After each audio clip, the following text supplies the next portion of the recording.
جی اب کر لیں۔ الحمد للہ رب العالمین والعاقبۃ للمتقین والصلاة والسلام علی اشرف الانبیاء والمرسلین نبینا وحبیبنا محمد وعلى آلہ وصحبہ اجمعین ومن تبعهم بإحسان إلى يوم الدین اما بعد فاعوذ باللہ السمیع العلیم من الشیطان الرجیم قل هل يستوي الذين يعلمون والذين لا يعلمون انما يتذكر اولو الالباب۔ ہر قسم کی حمد و ثناء اللہ رب العالمین کے لیے، درود و سلام امام الانبیاء جناب محمد الرسول اللہ صلی اللہ علیہ وآلہ وسلم کی ذات اقدس کے لیے۔ ہماری بات چل رہی تھی معلم کے آداب کے حوالے سے، استاد کے کیا آداب ہیں۔ تو کچھ ذمہ داریاں معلم پر لاگو ہوتی ہیں، تو ان ذمہ داریوں میں سے شیخ عبد الرحمن السعدی رحمہ اللہ نے جو پہلی ذکر کی تھی وہ یہ ہے کہ متعلم کے ذہن کے مستویٰ کو، اس کے لیول کو دیکھ کر بات کرنا اور اس کی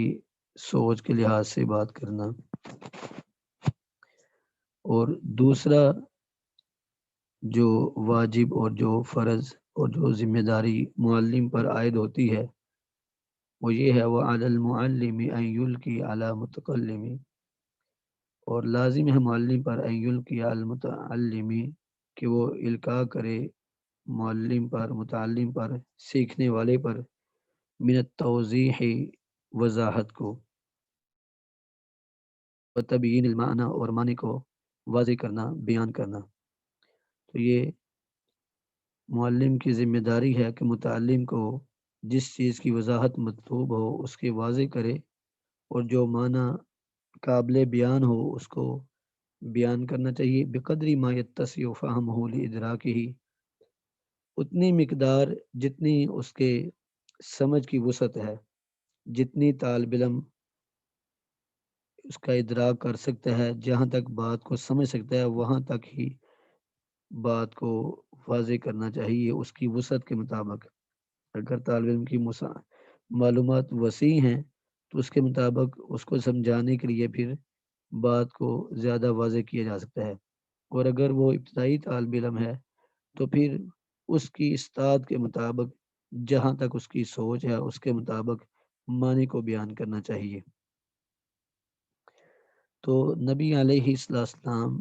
جب بھی آپ سے کوئی مسئلہ پوچھا جاتا تو آپ بات کی وضاحت کرتے تھے، اور کبھی کبھی مثال دے کر بھی سمجھاتے۔ تو یہ نبی علیہ السلام کے بارے میں حضرت انس بن مالک رضی اللہ عنہ کی روایت ہے، صحیح بخاری کی روایت ہے، فرماتے کہ ان النبی صلی اللہ علیہ وسلم کان اذا تکلم بکلمہ اعادها ثلاثا حتى تفهم۔ ان النبی صلی اللہ علیہ وسلم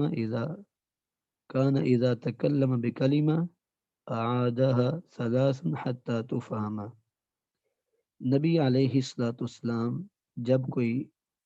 کلمہ بولتے، کوئی لفظ بولتے تو اسے 3 مرتبہ دہراتے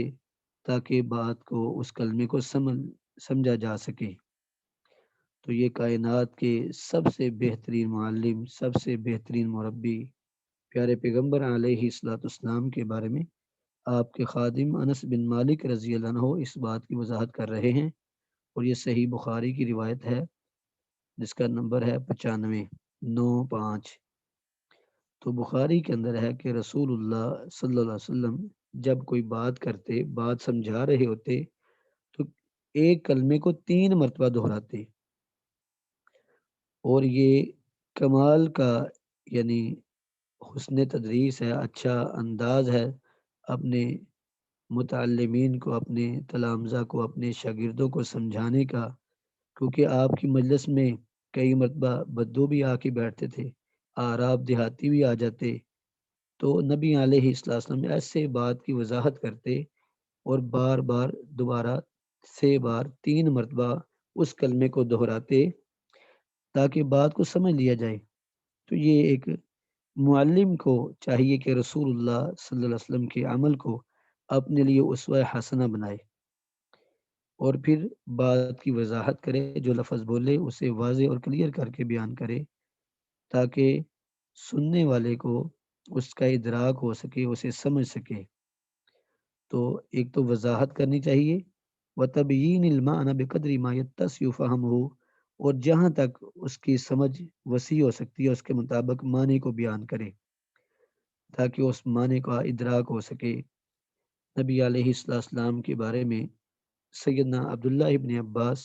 رضی اللہ عنہما کی روایت ہے کہ جوہینہ قبیلے کی عورت آئی رسول اللہ صلی اللہ علیہ وسلم کے پاس اور اس نے آ کر آپ سے سوال پوچھا، ان امی نظرت ان تحج فلم تحج حتی ماتت افاحج عنہا، کہنے لگی اللہ کے رسول صلی اللہ علیہ وسلم، میری والدہ نے نظر مانی تھی کہ وہ حج کرے گی، فلم تحج، ابھی اس نے حج نہیں کیا تھا کہ وہ فوت ہو گئی، حتی ماتت، فوت ہو گئی، افاحج عنہا، تو میں کیا اپنی ماں کی طرف سے حج کر سکتی ہوں؟ اب اس نے سوال پوچھا نبی علیہ السلام سے، تو نبی علیہ السلام نے فرمایا ارأیت لو کان علی امک دین اکنت قاضیتہ، فرمایا کہ بتاؤ تم، اگر تیری ماں پر قرضہ ہوتا تو تم اس قرضے کو ادا کرتی؟ اب یہ رسول اللہ صلی اللہ علیہ وسلم نے اس کے سوال کا جواب واضح کرنے کے لیے اس سے خود سوال پوچھا، بتاؤ اگر تیری والدہ پر قرضہ ہو اور والدہ فوت ہو جائے تو کیا تم اس قرضے کو ادا کرتی؟ قالت نعم، ہاں اللہ کے رسول کیوں نہیں؟ فرمائے اقض اللہ فاللہ احق بالوفا، پھر اللہ کا قرضہ بھی ادا کرو، اللہ زیادہ حق رکھتا ہے کہ اس کے قرضے کو پورا کیا جائے۔ اقض اللہ فاللہ احق بالوفا، اللہ کے قرضے کو پورا کرو، اللہ زیادہ حق رکھتے ہیں کہ اسے پورا کیا جائے۔ یہ صحیح بخاری کی روایت ہے اور 1852 نمبر پر یہ حدیث موجود ہے، 1852۔ تو نبی علیہ السلام نے اس سے سوالیہ انداز میں پوچھا اور پھر جب اس نے اس مسئلے کو جانا تو اس مسئلے کے مطابق اس مسئلے کو بیان کیا کہ یہ بھی اسی طرح ہی معنی رکھتا ہے جس طرح کسی انسان کا حق مرنے پر لازم تھا اور اس کے ادائیگی ضروری ہے، اسی طرح اگر اس نے نظر مان لی تھی اور نظر مان کر اپنے اوپر ایک چیز کو لاگو کر لیا تھا، واجب کر لیا تھا، تو پھر ضروری ہے کہ اس کو پورا کیا جائے۔ تو یہ نبی علیہ السلام کا حسن انداز تھا، حسن تعلیم تھا، تدریس کا انداز تھا، سوال وضاحت کرنے کا۔ اور یہ بھی بات یاد رکھنی چاہیے کہ اگر سائل کوئی سوال کرے اور سوال اس کا اتنا واضح نہ ہو تو معلم کو چاہیے، استاذ کو چاہیے کہ اس کی معلومات کے مطابق اگر سوال کی نوعیت صحیح طرح سے شاگرد بیان نہیں کر سکا، اسے کلیئر نہیں کر سکا، تو استاذ کو چاہیے خود بخود اس کی وضاحت کر دے، جیسا کہ حدیث میں ہے کہ نبی علیہ السلام سے ایک سائل نے پوچھا کہ اللہ کے رسول انا نرکب البحر، کہ ہم سمندری سفر کرتے ہیں تو ولیس معنا الا الماء القلیل، ہمارے پاس بہت تھوڑا پانی ہوتا ہے، اگر ہم وضو کریں تو ہم پیاسے رہ جائیں گے، تو افنتوضا من ماء البحر، کیا ہم سمندر کے پانی سے وضو کر سکتے ہیں؟ اب یہ نبی علیہ السلام سے اس سائل نے پوچھا کہ ہم سمندری سفر کرتے ہیں اور ہمیں پانی کی پینے کی بھی ضرورت ہوتی ہے، اب نماز کے لیے وضو بھی کرنا ہے، تو اگر ہم اس پانی سے وضو کریں گے تو ہم پیاسے رہ جائیں گے، خشکی تک پہنچنے سے پہلے پانی ختم ہو جائے گا، اور سمندر کا پانی کڑوا ہے، ہم اسے پی نہیں سکتے۔ تو نبی علیہ السلام نے هو الطہور ماؤہ الحل میتتہ، آپ نے فرمایا کہ سمندر کا پانی، دریا کا پانی پاک ہے، وَالْحِلُّ مَيْتَتُهُ، اور اس کا مردار حلال ہے۔ سمندر میں اگر مچھلی مل جائے مردہ حالت میں تو اسے کھایا جا سکتا ہے، اس کا مردار تمہارے لیے حلال ہے۔ اب سائل نے جو سوال پوچھا تھا صرف پانی کے بارے میں تھا، لیکن چونکہ رسول اللہ صلی اللہ علیہ وسلم سمجھتے تھے کہ ان بندوں کو اگر ان کا پانی ختم ہونے پر سمندر کے پانی کی ضرورت پڑ سکتی ہے، تو راشن ختم ہونے کی صورت میں تو ضرورت پڑ سکتی ہے۔ تو راشن ختم ہونے کی صورت میں رسول اللہ صلی اللہ علیہ وسلم نے فرمایا کہ سمندر کا جو مردار ہے وہ بھی تمہارے لیے حلال ہے۔ اگر تمہیں مچھلی مل جاتی ہے مردہ حالت میں، ابھی اس میں تعفن بدبو پیدا نہیں ہوئی، وہ پھولی نہیں ہے، تو تم اسے کھا سکتے ہو۔ تو یہ بھی نبی علیہ السلام کا اچھا انداز تھا۔ تو یہی مطلب ہے وَتَبْيِينِ الْمَعْنَى بِقَدْرِ مَا يَتَّسِعُ فَهْمُهُ لِإِدْرَاكِهِ، اس معنی کو اس انداز سے بیان کرنا تاکہ اس طالب علم کی جو سمجھنے کی وسعت ہے اس کے مطابق اس کو وہ سمجھ سکے اور اس کا ادراک کر سکے۔ وَلَا يُخَلِّطُ الْمَسَائِلَ بَعْضَهَا بِبَعْضٍ، اور یہ بھی ضروری ہے، معلم کے اوپر ذمہ داری ہے کہ مسائل کو بعض پر خلط ملط نہ کر دے۔ ولا یخلط المسائل بعضها ببعض، مسائل کو بعض پر خلط ملط نہ کر دے۔ جو بات ہو رہی ہے، جس مسئلے کے بارے میں بات چل رہی ہے، تو کوشش یہی کرے معلم کہ اس کے بارے میں ما لہو ما علیہ، جو اس کے بارے میں مثبت پہلو ہیں، جو اس کے بارے میں منفی پہلو ہیں، ان تمام کو ہائی لائٹ کرے، ہم تمام کو واضح کرے۔ لیکن بات زمین کی ہو رہی ہے اور وہ آسمان کی تنابیں ملا رہا ہو، یا سوال گندم اور جواب چنا، تو اس طرح سے طالب علم پر مسائل مختلط ہو جائیں گے اور وہ اختلاط کا شکار ہو جائے گا، خلط ملط ہو جائے گا، اس کی معلومات آپس میں خلط ملط ہو جائیں گی۔ تو یہ بھی معلم کی ذمہ داری ہے کہ ولا یخلط المسائل بعضها ببعض، مسائل کو خلط ملط نہ کرے کہ وہ ایک دوسرے سے الجھ پڑے اور اسے سمجھ نہ سکے کرنا کیا ہے۔ اور یہ بھی ابتدائی طالب علم کے لحاظ سے معلم کی ذمہ داری ہے کہ اگر مثال کے طور پر اسے تیمم کا طریقہ ہی بیان کرنا ہے، تو تیمم کے طریقے کے بارے میں مختلف روایات ہیں، مختلف صحابہ نے مختلف طریقے بیان کیے ہیں، لیکن روایات میں اختلاف ہے۔ تو جو متفق علیہ، جو واضح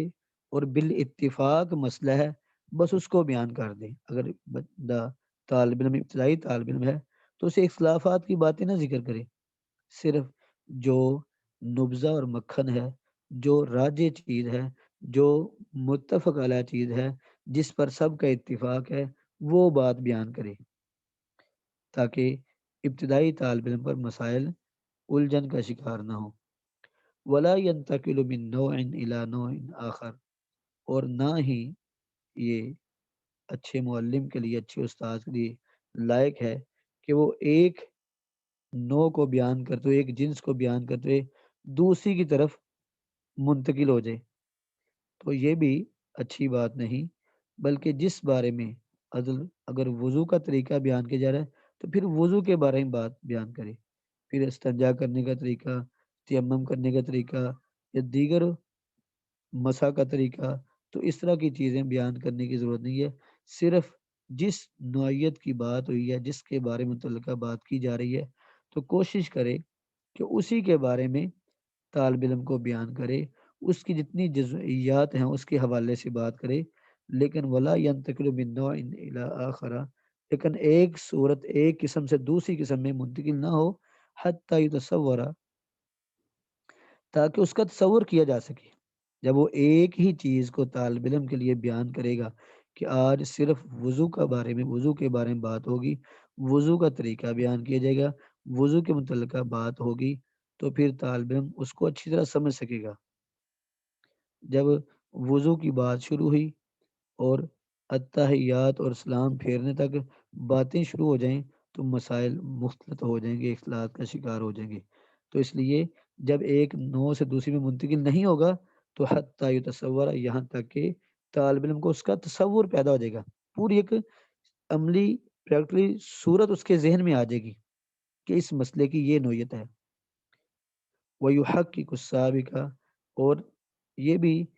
طالب معلم کے لیے، استاد کے ضروری ہے کہ جو سابقہ جو پہلے بات ذکر ہو رہی ہے اسی کو ہی ثابت کرے، اسی کو ہی ثابت کرے اور پختہ کرے۔ حق کا یو حق کی مراد تحقیق کرنا، یہاں سے مراد کہ جو سابق سے مراد جو دو نوعیت پیچھے ذکر ہوئی ان میں سے جو پہلی چیز جس کی بات ہو رہی تھی اسی کو ہی ثابت کرے، اسی کو ہی پختہ کرے۔ وہ یو حق کا سابقہ، جو پہلے بات شروع ہوئی تھی اسی کو ہی پختہ کرے، اسی کو ہی واضح کرے، کیونکہ تاکہ اس کو سمجھنا آسان ہو جائے، اسے سمجھنا آسان ہو جائے۔ تو یہ نبی علیہ الصلوۃ والسلام کبھی سوالیہ انداز میں بھی پوچھ لیتے تھے۔ یہ بھی ایک معلم کی، ایک کامیاب معلم کی علامت ہے کہ کبھی کبھی اپنے شاگردوں کے سامنے سوالیہ انداز میں بات کرے، تاکہ ان کا ایک تو ذہن استاد کی طرف مرکوز ہو جائے، ان کی توجہ مکمل طور پر استاد کی بات کی طرف ہو، اور وہ ادھر ادھر کا شکار نہ ہو۔ استاد پڑھا رہا ہے، شاگرد مجلس میں اس کو حاضر رکھنے کے لیے ایک بہترین اور کامیاب معلم کا یہ بھی انداز ہے کہ وہ سوالیہ انداز میں پوچھے، جیسے رسول اللہ صلی اللہ علیہ وسلم نے فرمایا ان من الشجر شجرۃ لا يسقط ورقها وانها مثل المسلم فحدثوني ما هي۔ فرمایا میرے صحابہ، درختوں میں سے ایک ایسا درخت ہے اس کے پتے نہیں گرتے، اور اس کی مثال مومن مسلمان کی مثال جیسی ہے۔ فحدثونی ما ہی، تو مجھے بتاؤ وہ کون سا درخت ہے۔ اب جب معلم استاد کلاس میں سب سے ایک سوالیہ انداز میں بات کرے گا تو جو کلاس میں بیٹھے کسی اور شہر میں پہنچا ہوگا، کسی اور وادی میں، کسی اور جگہ پہ، تو وہ اس کا دھیان بھی استاد کی طرف مرکوز ہو جائے گا۔ تو یہ بھی طلباء کے ذہنوں کو اپنی طرف متوجہ کرنے کے لیے سوالیہ انداز میں پوچھا جا سکتا ہے، جیسے نبی علیہ السلام نے پوچھا۔ یہ صحیح بخاری کی روایت ہے 61 نمبر پر 61۔ تو صحیح بخاری کے اندر نبی علیہ السلام نے سوالیہ انداز میں پوچھا، تو صحابہ کسی نے کچھ کہا، کسی نے کچھ کہا، لیکن ان سے بات سمجھ نہ آ سکی، وہ درخت صحیح جواب نہ دے سکے اس درخت کے بارے میں۔ قالوا حدثنا ما هي یا رسول اللہ، بالآخر سارے صحابہ کہنے لگے حدثنا ما هي یا رسول اللہ، اللہ کے رسول آپ ہمیں خود ہی بیان کر دیں وہ کون سا درخت ہے۔ فقال هي النخلہ، تو آپ نے فرمایا وہ تو کھجور کا درخت ہے۔ کھجور کا درخت وہ درخت ہے جس کی مثال مومن جیسی مثال ہے۔ تو یہ نبی علیہ السلام کبھی سوالیہ انداز میں بھی طلباء کو بات ذہن نشین کرانے کے لیے، ان کی توجہ کو مرکوز کرنے کے لیے بات سوالیہ انداز میں بات کرتے۔ کبھی کبھی اللہ کے رسول مثال دے کر بھی بات سمجھاتے، جیسے نبی علیہ السلام نے صحابہ سے پوچھا ارائیتم لو ان نہرا بباب احدکم یغتسل منہ کل یوم 5 مرات، اپنے صحابہ بتاؤ اگر تم میں سے کسی ایک کے دروازے پر نہر چلتی ہو اور وہ اس نہر کے اندر ہر دن روزانہ 5 مرتبہ غسل کرے، 5 مرتبہ نہائے، حل یبقى من درنہ شیء، کیا اس پر کوئی میل کچیل باقی رہے گی؟ اب یہ رسول اللہ صلی اللہ علیہ وسلم مثال دے کر سمجھا رہے تھے۔ فرمایا تم میں سے کسی ایک کے دروازے پر نہر چلتی ہو اور وہ روزانہ اس نہر میں 5 مرتبہ نہائے، حل یبقى من درنہ شیء، کیا اس کی میل باقی رہے گی اس پر؟ قالوا لا يبقى من درنہ شیء، اللہ کے رسول ذرا برابر بھی نہیں، بالکل نہیں، اس پر تو کبھی میل نہیں رہے گی۔ فرمایا فذلک مثل الصلوات الخمس، فرمایا میرے صحابہ یہ 5 نمازوں کی مثال ہے، یمحو اللہ بہن الخطایا، جو 5 پڑھتا ہے اللہ اس کے سارے گناہوں کو مٹا دیتا ہے۔ جیسے آپ صلی اللہ علیہ وسلم فرمایا الصلوات الخمس والجمعۃ الی الجمعہ والرمضان الی رمضان مکفرات لما بینہن اذا مجتنب الکبائر، فرمایا 5 نمازیں، ایک عمرے سے دوسرا عمرہ، ایک جمعے سے دوسرا جمعہ، ایک رمضان سے دوسرا رمضان، مکفرات لما بینہن، یہ درمیان کے گناہوں کا کفارہ ہے۔ اذا مجتنب الکبائر، جب کبیرہ گناہوں سے اجتناب کیا جائے۔ ایک بندے نے فجر کی پڑھی اور کبیرہ گناہ سے اپنے آپ کو بچائے رکھا حتیٰ کہ ظہر کا وقت ہو گیا،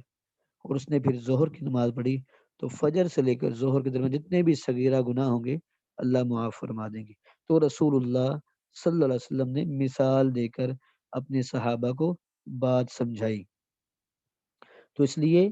استاد کی ذمہ داری ہے کہ وہ یحقق السابقہ، جو سابقہ بات چل رہی ہے اسے مثال دے کر یا سوالیہ انداز میں بات کو پختہ کرے، اسے ذہن نشین کرائے۔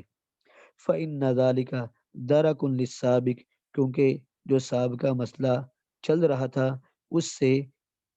اس مسئلے کو سمجھا جا سکتا ہے۔ فَإِنَّ ذَلِكَ، پس یہ بات مثالیں دے کر سمجھانا، سوالیہ انداز میں سمجھانا، دَرَكٌ لِلسَّابِقِ، یہ سابقہ معنی کو ادراک کرنے کا، سمجھنے کا، اسے پا لینے کا ذریعہ بنے گا۔ وَيَتَوَفَّرُ الذِّهْنُ عَلَى اللَّاحِقِ، اور اسی طرح طالب علم کا ذہن وافر ہو جائے گا، بھرپور ہو جائے گا اور تازہ دم ہو جائے گا اللہ کی بعد والے مسئلے پر۔ جب ایک مسئلہ بیان کر اور ساری اس کی مثالیں دے کر سوالیہ انداز میں کسی ہر زاویے سے استاد نے طلباء کو بات سمجھا دی اور کہا بھی اس موضوع کا سارا لب لباب، اس کے بارے میں جو اس کی ایجابیات مثبت پہلو تھے اور جو اس کی سلبیات منفی پہلو تھے، وہ سب میں نے آپ کے سامنے رکھ دی ہیں، تو گویا کہ طالب علم کے ذہن میں ایک تصور اس مسئلے کا پیدا ہو جائے گا اور وہ پختہ ہو جائے گا۔ جب وہ چیز پختہ ہو جائے گی تو پھر طالب علم کا ذہن بھرپور ہوگا، وافر ہو جائے گا بعد والے مسئلے کو سمجھنے کے لیے۔ اگر استاد بیان کر رہا تھا اور دوسرا مسئلہ اس نے شروع کر دیا، طالب علم طلباء پہلے مسئلے کے اندر ہی الجھن کا شکار تھے، تو وہ دوسرے مسئلے تک کیسے ان کے ذہن پہنچیں گے؟ تو یہ معنی ہے اس بات کا، وہ یتوفر الذہن علی اللاحق، اور تاکہ انسان کا ذہن، طالب علم کا ذہن وہ بھرپور ہو سکے، تازہ دم ہو سکے، وافر ہو سکے علی اللاحقی، بعد والے مسئلے پر جو بعد میں بیان کیا جا رہا ہے۔ تو یہ تھی دوسری نصیحت ایک استاد کے لیے کہ اس کے ذمے کیا ذمہ داری ہے، کس چیز کا اسے خیال رکھنا چاہیے۔ تو یہ دوسری چیز تھی جو ہم نے بیان کی۔ تیسری بات، وَعَلَى الْمُعَلِّمِ النُّصْحُ لِلْمُتَعَلِّمِ، اسی طرح استاد کے ذمے یہ بھی ہے النُّصْحُ لِلْمُتَعَلِّمِ، شاگرد کے لیے خیر خواہی، شاگرد کے بارے میں استاد کو مکمل خیر خواہی ہونی چاہیے۔ صرف یہ نہ سمجھے کہ بس میں نے فیس لینی ہے، اپنا ٹائم پورا کرنا ہے۔ اور اللہ جانتا ہے جب تک ہمارے آج سے 15-20 سال پیچھے چلے جائیں یا اپنے بزرگوں کو دیکھ لیں یا بیرون ممالک بھی دیکھ لیں، جب استاد تعلیم کو ایک اپنے لیے ایک فریضہ سمجھ کے پڑھاتے تھے اور اپنے لیے ایک نیکی کا ذریعہ سمجھ کے پڑھاتے تھے، تو استاد کبھی ٹائم کا نہیں اعتبار کرتے تھے، کبھی فیس کا خیال نہیں رکھ کرتے تھے، اور ان استادوں کے شاگرد بھی باکمال ہوئے، کیونکہ وہ اپنے پیشے کو عبادت سمجھ کے کرتے تھے۔ اور جو بندہ اپنے پیشے کو عبادت سمجھ کر، اپنا شوق سمجھ کر کرتا ہے، اسے کبھی تھکاوٹ نہیں ہوتی اس چیز کے اندر، کیونکہ وہ اس کا شوق ہے۔ اور جس کو بندہ بطور عبادت سیکھے گا یا عبادت سکھائے گا تو اس میں کبھی اسے تھکاوٹ نہیں ہوگی، کبھی وہ اکتاہٹ کا شکار نہیں ہوگا۔ جیسے یہ بات آپ نے اکثر سنی ہوگی، قرآن کریم جی اس کی تاثیر بڑی گرم ہے، اس کو پڑھنے سے انسان کے مزاج میں گرمی آتی ہے۔ بچوں کو ان کو بادام وغیرہ اور اخروٹ وغیرہ اور ڈرائی فروٹ کھلانے چاہیے، بچے کمزور ہو جاتے ہیں۔ یہ صرف ہماری سوچیں ہیں۔ ہمارے اسلاف جو تھے وہ بڑھاپے کی عمر میں بھی جا کر پوری سورہ بقرہ 2 رکعتوں میں پڑھ دیتے، جیسا کہ عطا بن ابی ربا رحمہ اللہ کے بارے میں، جو حضرت عبداللہ بن عباس رضی اللہ عنہما کے شاگرد تھے، ان کے بارے میں آتا ہے کہ 2 رکعتوں میں سورہ بقرہ مکمل تہجد میں پڑھ لیتے۔ ہمارے جیسا 1-2 مرتبہ 2-4 رکوع پڑھتا ہے، کبھی تھک گئے ہیں۔ تو ہم جب اس عمل کو، اس کام کو ایک فریضہ سمجھ کر، ایک عبادت سمجھ کر کریں گے تو انشاءاللہ ہمیں اس میں اجر ملے گا۔ اس لیے نہ اب اس طرح کے اساتذہ کے اندر شوق ذوق رہا اور نہ اس طرح کے جو طلباء ہیں ان کے اندر وہ شوق ذوق رہا۔ پہلے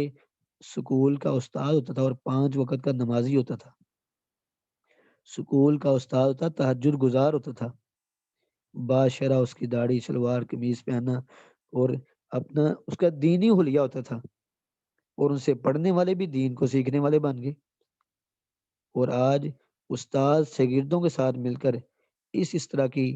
بےہودہ بے ڈنگی باتیں کر رہے ہوتے ہیں، جس سے استاد کا روب ختم ہو جاتا ہے شاگرد کے ذہن میں۔ تو یہ استاد کی ذمہ داری ہے النصح للمتعلم، اپنے شاگرد کی خیر خواہی سوچے، اگر اس سے فیس لیے تو کوشش کرے کہ میں اس کا حق ادا کروں، کسی قسم کی اس میں کمی نہ آنے دے۔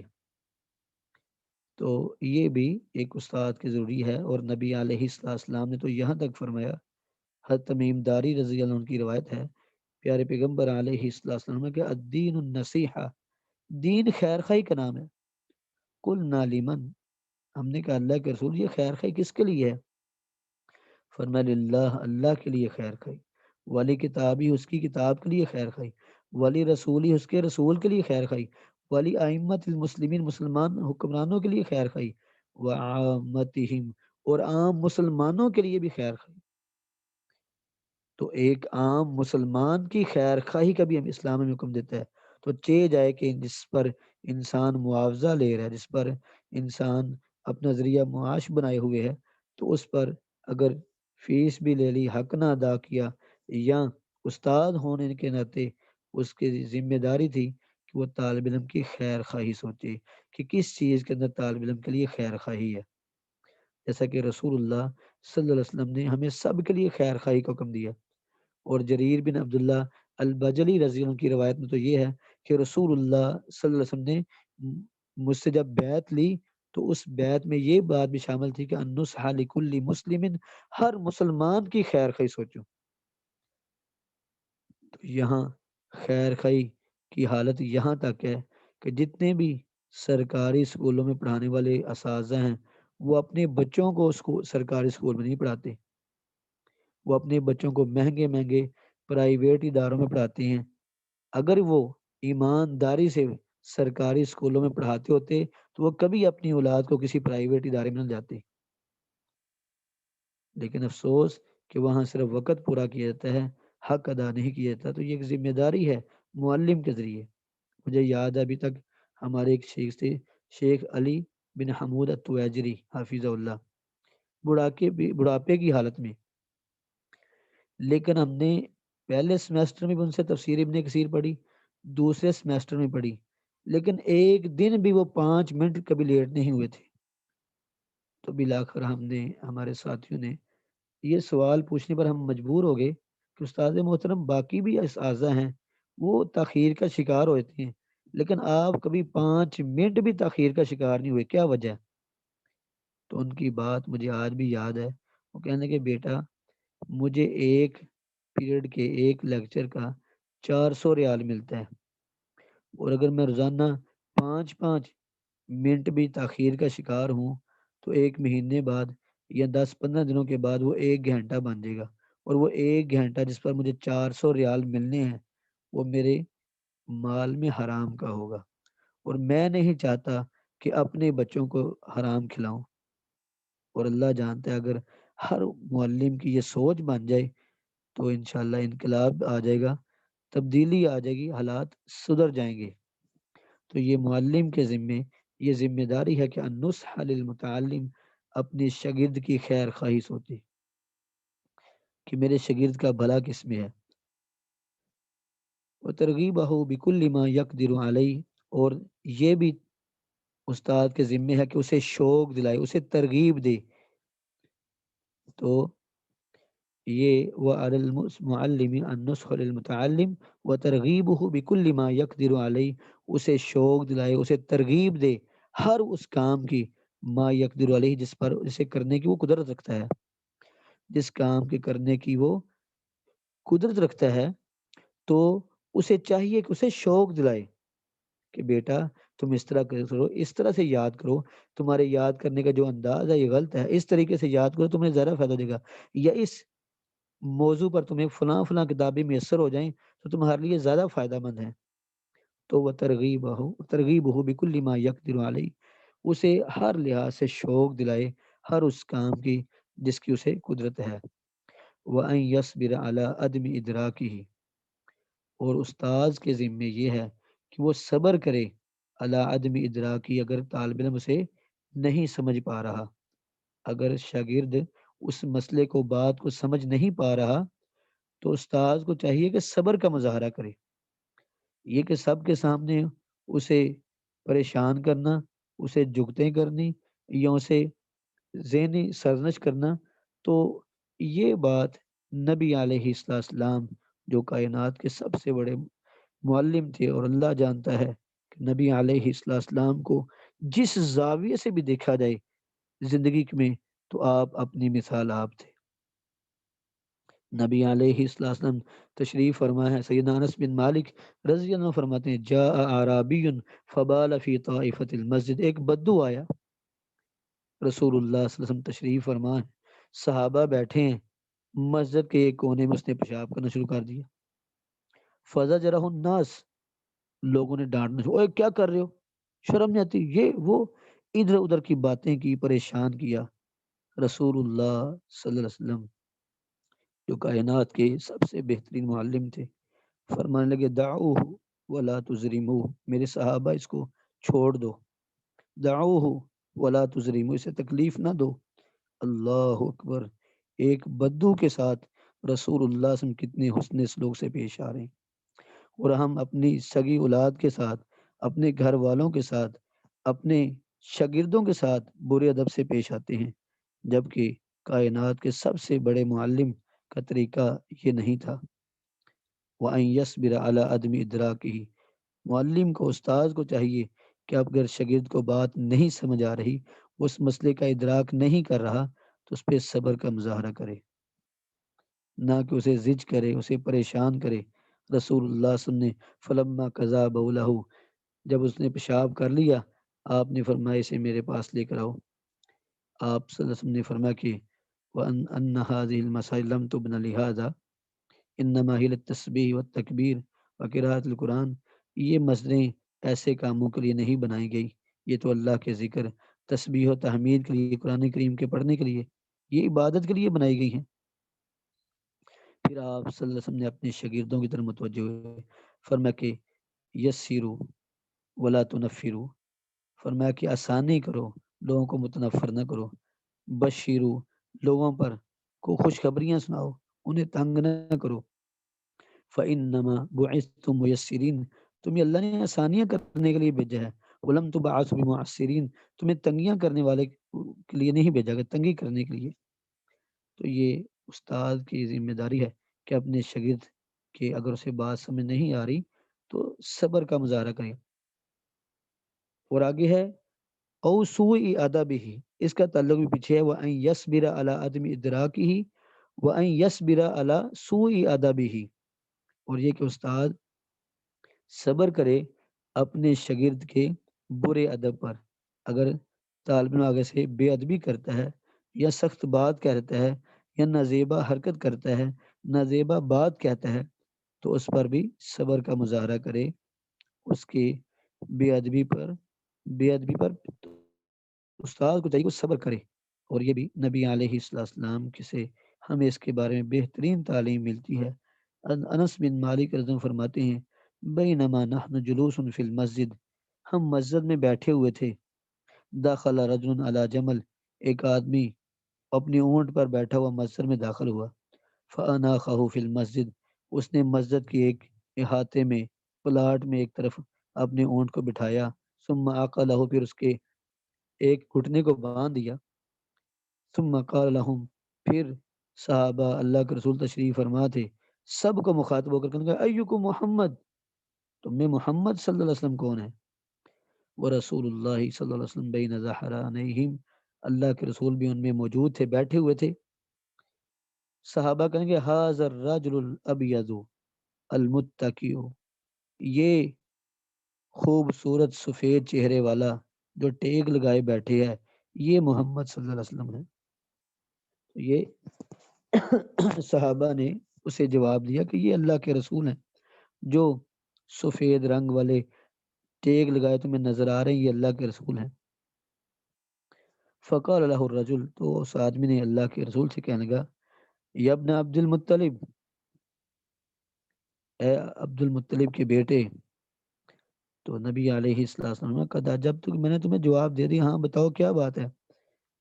فقال یا محمد انی سائلک ومشدد علیک، کہنے لگا محمد صلی اللہ علیہ وسلم میں تم سے سوال پوچھوں گا، ومشدد علیک فی المسئلہ، اور میں سوال پوچھنے میں سختی برتوں گا. فلا تجدن علی فی نفسک، تو اس لیے میری بات پر آپ نے غصے نہیں ہونا. اب وہ کس انداز سے، کتنے سخت لہجے میں رسول اللہ صلی اللہ علیہ وسلم سے بات کر رہا تھا. اور نبی علیہ السلام میں سلما بدالک، ہاں جو جی میں آتا ہے پوچھو، جو تمہارا جی چاہتا ہے پوچھو. تو قربان جائے اس پیارے حبیب پر. نبی علیہ السلام نے اسے بڑے پیار سے دین کے احکامات سمجھائے، مسلمان ہوا، دین کو سیکھا، اور پھر اپنے اللہ کی طرف واپس پلٹ گیا. صحیح ابن ماجہ کی روایت ہے، صحیح روایت ہے، 1402 نمبر اس حدیث کا نمبر ہے 1402. تو نبی علیہ السلام سے اس نے سختی برتی، لیکن اس کے باوجود نبی علیہ السلام نرمی سے اس کے سوالوں کا جواب دیتے رہے. تو استاد کے ذمے ہے کہ اپنے، اگر طالب علم اپنی عقل کی کوتاہی کی وجہ سے، اپنی بد زبانی کی وجہ سے کوئی لفظ ایسا بول دیتا ہے، تو استاد صبر کا مظاہرہ کرے، مع ملاحظته فی کل ما یقومہ ویحسن ادبہ، ساتھ ساتھ استاد اس چیز کا بھی لحاظ کرے. ساتھ استاد کو چاہیے کہ وہ اس چیز کا خیال رکھے، فی کل ما یقومہ ویحسن ادبہ، کہ ہر چیز اس کی بے ادبی کے باوجود استاد کو چاہیے کہ وہ خیال رکھے ہر اس چیز کا جو اس طالب علم کو مضبوط کر دے، اسے سیدھا کر دے، اور اس کے ادب کو اچھا کر دے. یعنی اس کے، اس کی نادانی پر، اس کی بد زبانی پر، اس کے برے انداز پر استاد سیکھ پانا ہو، بلکہ اس کے باوجود بھی استاد نرمی کا مظاہرہ کرے اور اسے بات سمجھانے کی کوشش کرے. مع ملاحظته، ساتھ ساتھ یعنی اس کے برے ادب کے باوجود، اس کا مع کا معنی باوجود کر لیں، باوجود اس استاد کو چاہیے کہ اس کا لحاظ کرے، ہر اس چیز میں اس کا خیال کرے جو یقومہ سے مضبوط کر دے، اسے سیدھا کر دے، ویحسن ادبہ، اور اس کے ادب کو اچھا کر دے، اسے با ادب بنا دے. لأن المتعلم له حق علی المعلم، کیونکہ شاگرد کے استاد پر حق ہوتے ہیں. لأن المتعلم، اس لیے کہ جو شاگرد ہے، لہو، اس کے لیے، حق، حقوق ہیں، علی المعلم، استاد پر.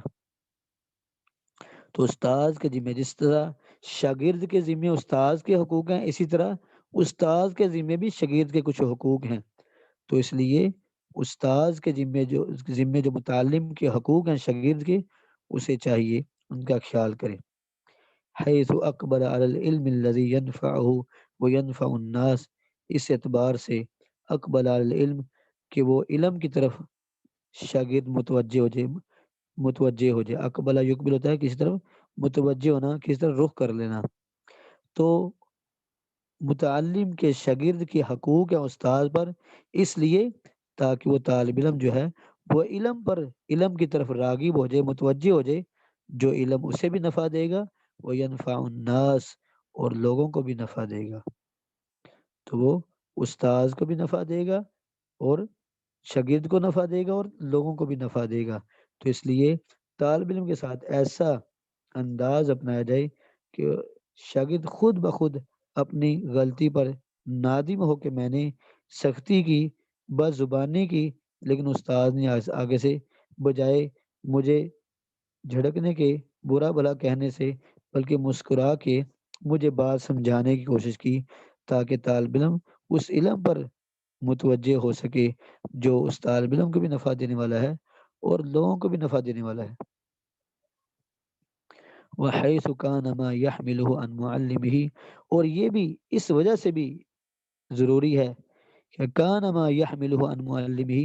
جو بھی وہ طالب علم اپنے استاد سے سیکھ رہا ہے، حملہ، یحملو، حمل یحملو، یہ دونوں باب سمجھتے ہیں کہ جو بھی اپنے استاد سے وہ اٹھا رہا ہے، حاصل کر رہا ہے اپنے استاد سے، ہوا عین بضاعت المعلم، وہ استاذ کی جمع پونجی ہے، وہ اس کا قیمتی اثاثہ ہے۔ تو اس لیے جب استاد اپنی خصوصی رعایت اسے دے رہا ہے تو طالب علم کو چاہیے کہ وہ اپنے استاد سے جو سیکھ رہا ہے، حیث کان ما یحملہ عن معلمہ، جو اپنے استاد سے سیکھ رہا ہوا عین بضاعت المعلم، وہ استاذ کا قیمتی مال ہے یا اس کی اصل جمع پونجی ہے۔ یحفظھا، اسے چاہیے کہ اس کی حفاظت کرے، وینمیھا، اور اسے آگے بڑھائے۔ نما ینمی، یہ نشو و نما سے لفظ نکلا ہے، جیسے نشو و نما اس کا مطلب ہوتا ہے بڑھنا، اس میں اضافہ ہو جانا، تو اس میں یحفظ، اس کی حفاظت کرے، وینمیھا، اور اسے بڑھائے، اس میں اضافہ کرے، ویتطلب بها المکاسب الرابحہ، اور وہ اس سے نفع مند چیزیں حاصل کرے، جو نفع دینے والے مطالب اور مقاصد ہیں ان کو حاصل کرے۔ وَيَتَطَلَّبُ بِهَا، اسے چاہیے کہ استاذ کے اس جمع پونجی کے ذریعے جو فائدہ مند جو مقاصد ہیں ان کو حاصل کرے۔ فَهُوَ الْوَلَدُ الْحَقِيقِيُّ لِلْمُعَلِّمِ، کیونکہ وہ شاگرد ہی حقیقی بیٹا ہے استاذ کا۔ تو جیسے انسان اپنے والدین کے لیے ان کا بیٹا اور ان کی اولاد تصور کیتا ہے، اسی طرح استاد کے لیے بھی اس کے شاگرد اس کی اولاد کی طرح ہوتے ہیں۔ اور یہاں امام شیخ عبد الرحمن السعدی رحمہ اللہ یہ بیان کر رہے ہیں کہ حقیقی اولاد معلم کی طالب علم ہی ہوتے ہیں، کیونکہ معلم کی حقیقی اولاد طالب علم ہی ہوتے ہیں۔ اور ہمیں یہ سمجھنا بھی چاہیے کہ در حقیقت جتنے بھی تعلقات ہیں، سب سے بڑا تعلق ایک استاد اور شاگرد کا ہے۔ اگر اس کو سمجھا جائے، اگر اس کو حقیقت میں دیکھا جائے تو یقیناً حضرت علی رضی اللہ عنہ تو یہاں تک فرماتے، جس نے مجھے ایک حرف سکھا دیا میں اس کا غلام ہوں، چاہے تو مجھے بیچ دے، چاہے تو مجھے اپنی خدمت پر مامور کر دے، میں اس کا غلام بن گیا جس نے مجھے ایک کلمہ بھی سکھا دیا۔ تو بہرحال یہ ایک رشتہ، ایک تعلق جو استاد شاگرد کا ہے، تو فرمایا یہ حقیقی اولاد ہے، فہو الولد الحقیقی للمعلم، یہ استاد کا حقیقی اولاد ہے، حقیقی بیٹا ہے، الوارث لہ، اور یہ اس کا وارث بننے والا ہے۔ علم کے اندر استاد کا وارث اس کا شاگرد ہی ہوگا۔ تو اس لیے جب بندہ اپنی اولاد کی بد زبانی پر، ان کی جھڑکوں پر، ان کی نازیبا حرکات پر، اولاد کو کبھی گھر سے باہر نہیں نکالا، ان کو جو ہے اپنے آپ سے نظروں سے دور نہیں کیا تھا، اور نہ ایک باپ کبھی اتنی جسارت کرتا ہے کہ اپنی اولاد کو اپنی نظروں سے دور کرے، جیسے یہ محال ہے، اسی طرح اگر شاگرد کوئی ایسی حرکت کرتا ہے تو استاد سے اپنی حقیقی اولاد سمجھ کر درگزر کرے۔ الوارث لہ، جو کہ اس کا وارث بننے والا ہے۔ فالمعلم مصاب علی نفس تعلیمہ، بس جو استاد ہے اسے صرف سکھانے پر ہی ثواب دے دیا جاتا ہے۔ فالمعلم، بس استاد، مصاب، اسے ثواب دیا جاتا ہے، علی نفس تعلیم ہی، صرف سکھلانے پر ہی۔ جو اللہ کی رضا سمجھ کر کسی کو بات دین کی سمجھاتا ہے تو صرف سمجھانے پر، سکھا دینے پر معلم کو، استاد کو اجر مل جاتا ہے۔ اور اللہ ہمارے بھی اس عمل کو خالصتاً اپنی رضا کا ذریعہ بنا لے، اور اللہ مجھے، آپ کو، سب کو اس پر اجر و ثواب بھی عطا فرمائے، اور اس عمل کو ہم سب کی بخشش کا ذریعہ بنا دے، اللہ ہمارے گناہوں کو معاف فرما دے۔ تو فرمایا فالمعلم، بس استاد، مصاب علی نفس تعلیم ہی، صرف سکھانے پر ہی اسے ثواب دے دیا جاتا ہے، سواء فہم او لم یفہم، چاہے شاگرد بات کو سمجھ پایا ہے یا نہیں سمجھ پایا۔ جب استاد نے اپنی صلاحیتیں صرف کر دی، بولا، اس کی توانائیاں صرف ہوئیں، ہاتھوں سے سمجھایا، آنکھوں سے سمجھایا، لکھ کر سمجھایا، اونچی آواز سے سمجھایا، ہر لحاظ سے استاد نے سمجھایا، تو استاذ کو صرف سمجھانے پر ہی اجر مل گیا، سوان فاہمہ، خواہ شاگرد نے مسئلے کو سمجھا او لم یفہم، یا اس نے نہ سمجھا۔ یہ ضروری نہیں، اللہ نے اتنی رحمت فرمائی ہے کہ شاگرد بات کو سمجھ پائے یا نہ سمجھ پائے، استاذ کو اللہ اجر و ثواب عطا فرما دیتے ہیں۔ یہ نہیں اللہ نے فرمایا کہ ہاں اگر تم سمجھا سکو گے تو تمہیں اجر ملے گا، نہیں سمجھا سکے تو تمہیں اجر نہیں ملے گا۔ یہ ہمارے دنیا کے قانون ہے کہ اگر استاد بچے کو نہیں پڑھا سکے تو استاد کی فیس روک لی، اس کو اس کی محنت کا صلہ نہ دیا، تو اس سے تو یہ بات سمجھ آتی ہے کہ استاد نے اگر اپنی طرف سے پوری کوشش کی ہے اور پھر طالب علم نہیں سمجھ پایا تو استاد کا اس میں قصور نہیں ہے۔ کتنے اللہ کے نبی آئے دنیا میں، اللہ کے دین کی تبلیغ کرتے رہے، اور نبی علیہ السلام نے فرمایا قیامت کا دن ہوگا، کسی نبی کے ساتھ 2 امتی ہوں گے، کسی کے پاس 5 ہوں گے، کسی کے پاس 100 ہوں گے، اور کسی نبی کے ساتھ کوئی امتی نہیں ہوگا۔ لیکن اس کا مطلب یہ نہیں کہ وہ نبی اپنے عمل میں مخلص نہیں تھے یا ان کو بات سمجھانی نہیں آتی تھی۔ نتیجہ اللہ کے ذمے ہے، ہمارے ذمے پہنچا دینا ہے، ہدایت دینا یہ اللہ کے ذمے ہے۔ اس لیے ان نبیوں کو کوئی سرزنش نہیں کی جائے گی، کوئی ان پر قدغن نہیں ہوگی، ان پر کوئی اعتراض نہیں ہوگا، کیونکہ انہوں نے تو اللہ کے دین کو آگے پہنچا دیا۔ تو یہاں بھی اللہ کی رحمت کے استاد کو اجر ملے گا، چاہے جائے خواہ شاگرد بات کو سمجھا ہے یا نہیں سمجھا۔ فَإِن فَهِمَ، ہاں اگر طالب علم سمجھ گیا مسئلے کو، اس نے دین کا علم سیکھ لیا، سمجھ لیا، وہ ادرکا، اور اسے اس کا ادراک کر لیا، اسے اپنے ذہن نشین کر لیا، اسے پختہ کر لیا، کان اجرا جاریا للمعلم، تو یہ جاری ہونے والا اجر بن جائے گا۔ یعنی استاد نے اگر بات سمجھائی تھی اور شاگرد بات کو سمجھ گیا تو یقینی بات اب یہ شاگرد جب آگے پہنچائے گا تو استاد کے لیے صدقہ جاریہ بن جائے گا۔ اور اگر استاد نے بات سمجھائی، شاگرد نہیں سمجھ پایا، تو استاد کو پھر بھی ثواب مل گیا۔ تو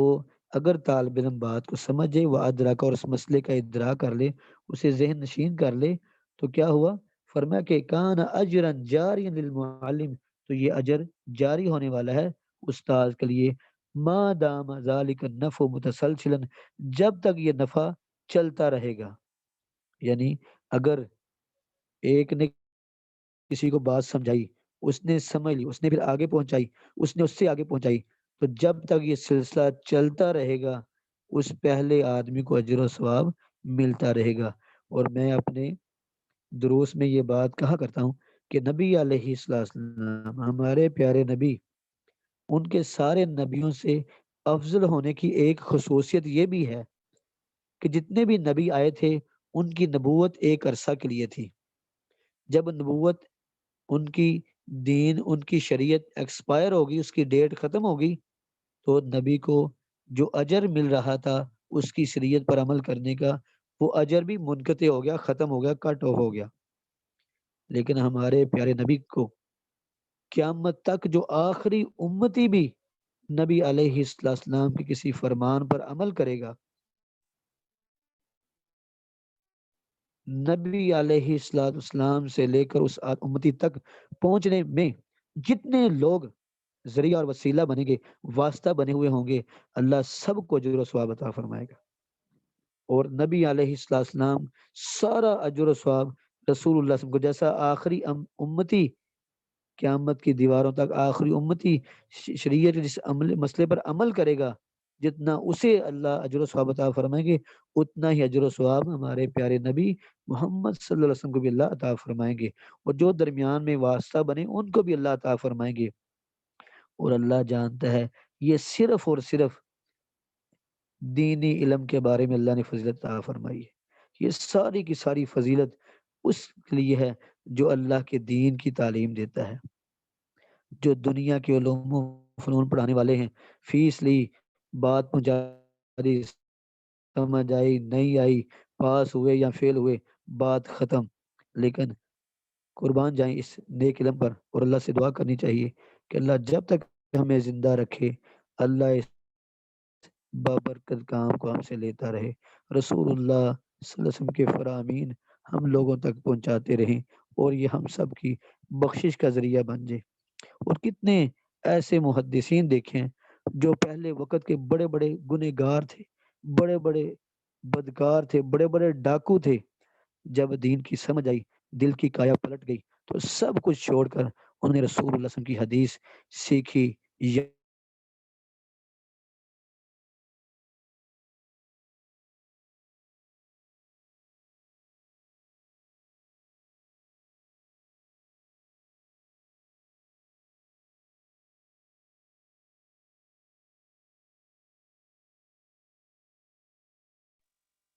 السلام علیکم، آپ کی آواز نہیں آ رہی۔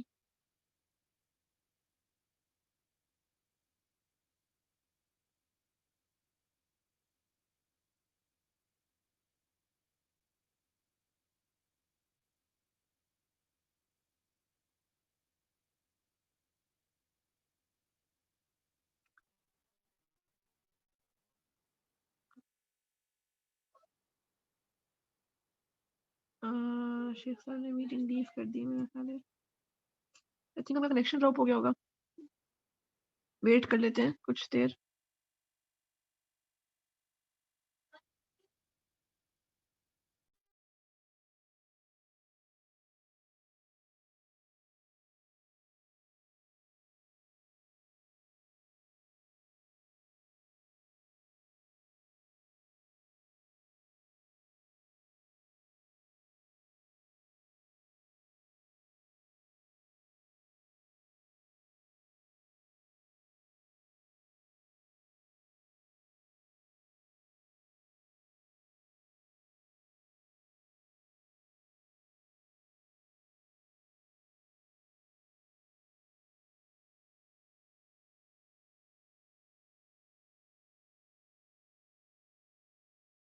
السلام علیکم شیخ صاحب، خود کو انمیوٹ کر لیجئے، ابھی آپ کی آواز نہیں آ رہی۔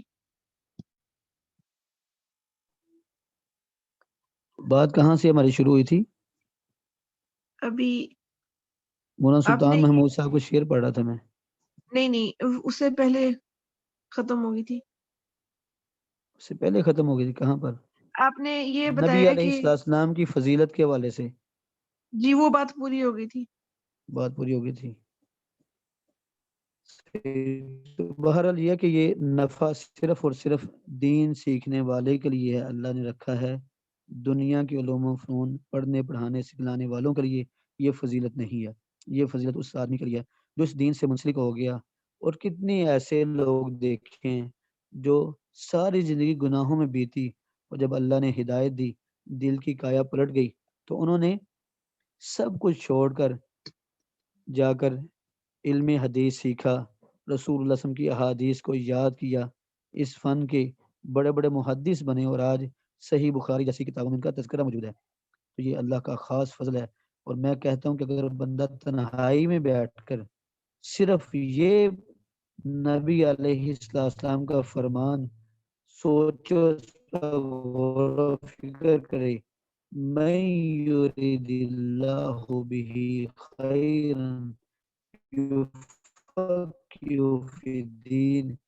جس کے ساتھ اللہ بھلائی کا ارادہ کرے، اللہ اسے دین کی سمجھ عطا فرماتی۔ کہ کسی کا بھلا اس کے ہمسائے کر رہے ہیں، کسی کا بھلا اس کے والدین نے کیا، کسی پر بھلا اس کے دوستوں نے کیا، لیکن کتنا وہ خوش نصیب۔ تو میں یرید اللہ بہ خیرا یفقہہ فی الدین، جس کے ساتھ اللہ بھلائی کا ارادہ کرتے ہیں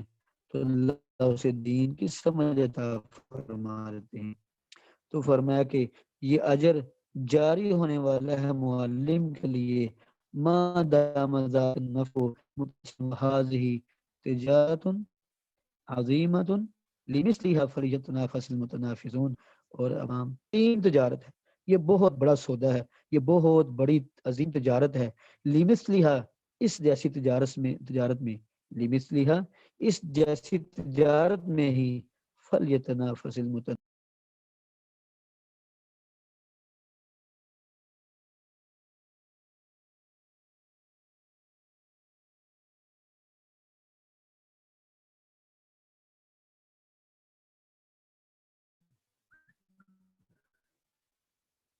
دنیا کے مال و متاع میں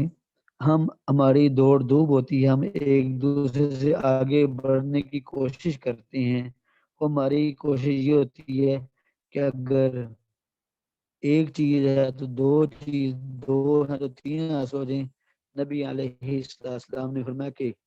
یحرم بن آدم و یشب منہ اثنتان، آدم کا بیٹا بوڑھا ہو جاتا ہے لیکن اس کی دو چیزیں جوان رہتی ہیں، الحرص علی المال والحرص علی العمر. مال کا حرص، ایک گھر ہے تو دو ہو جائیں، دو ہے تو تین ہو جائیں، یا عمر میری بڑھتی چلی جائے، عمر ختم نہ ہو. تو جب کہ شیخ عبد الرحمن السعدی رحمہ اللہ فرماتے ہیں لمثلھا فلیتنافس المتنافسون، اگر ایک دوسرے سے آگے بڑھنا ہے ایک فاستبقوا الخیرات. تو اللہ تعالیٰ نے فرمایا، اللہ تعالیٰ نے یہ ہمیں حکم دیا ہے کہ دنیا کے معاملے کے اندر اللہ نے فرمایا کہ دنیا کے معاملے کے اندر اللہ نے ہمیں چلنے کا حکم دیا. فامشوا فی مناکبہ وکلوا من رزقہ، دنیا کے معاملے کے اندر اللہ نے فرمایا کہ زمین کے اطراف میں چلو اور اللہ کا رزق تلاش کرو. لیکن جب نیکی کی بات ہے تمہارا کہ فسعوا الی ذکر اللہ، کہیں میں فاستبقوا الخیرات، خیر کے کاموں میں سبق لے جاؤ، آگے بڑھو، دوڑے لگا دو. تو اللہ تعالیٰ نے ہمیں خیر کے کاموں میں ایک دوسرے سے آگے بڑھنے کا حکم دیا ہے. تو جو کہا جو سنا اللہ عمل کی توفیق عطا فرمائے. باقی انشاءاللہ پھر بیان ہوگا. آئندہ بدھ تقریباً میرا خیال ہے 3 تاریخ آ رہی ہے، اور آئندہ بدھ میرا پروگرام ہے اکاڑا میں، ایک جلسہ ہے، تو وہاں میری بھی تقریر ہے. تو آئندہ بدھ ہماری کلاس نہیں ہوگی انشاءاللہ. اس کے بعد جو بدھ آئے گا اس سے ہم دوبارہ اپنے اس جو پروگرام کو جاری کریں گے انشاءاللہ تعالی. بس صحت و زندگی اللہ اپنی حفظ و امان میں رکھے، اور جو کہا جو سنا اللہ عمل کی توفیق عطا فرمائے. سبحانک اللہم و بحمدک اشہد ان لا الہ الا انت استغفرک و اتوب الیک. کوئی سوال ہے تو پوچھ سکتے ہیں. جی شیخ صاحب، اکثر لوگ یہ سوال کرتے ہیں کہ دین کے علوم پڑھانا اور قرآن پڑھانے میں اجرت کیوں لیتے ہیں لوگ اس بات پہ بہت اعتراض کرتے ہیں کہ دین والے ہم سے پیسے کیوں لیتے ہیں، تو اس کے بارے میں وضاحت کر دیں. ایک ہے کام افضل، سب سے افضل یہی ہے کہ انسان دین کے کام کو فی سبیل اللہ ہی کرے، اور یہ افضل ہے اور یہ انبیاء کا شیوہ ہے. لیکن ایک ہے جواز، جائز ہونے کی حد تک. اگر انسان کی ضروریات زندگی ہیں، ظاہر ہے اس کی بھی خوشی کمی ہے، اس کے بھی بال بچے ہیں، اگر وہ سارا دن دین پڑھنے پڑھانے کے لیے صرف کرتا ہے اور وہ دنیا کے معاملات کو پورا نہیں کر سکتا، تو پھر اس طرح ہوگا کہ دین کا علم ختم ہو جائے گا. بامر مجبوری ضرورت کے مطابق اگر کوئی لینا چاہے تو لے سکتا ہے. لیکن جیسے ایک نعت پڑھنے کا 2.5 لاکھ لیا جا رہا ہے، 2 لاکھ لیے جا رہے ہیں.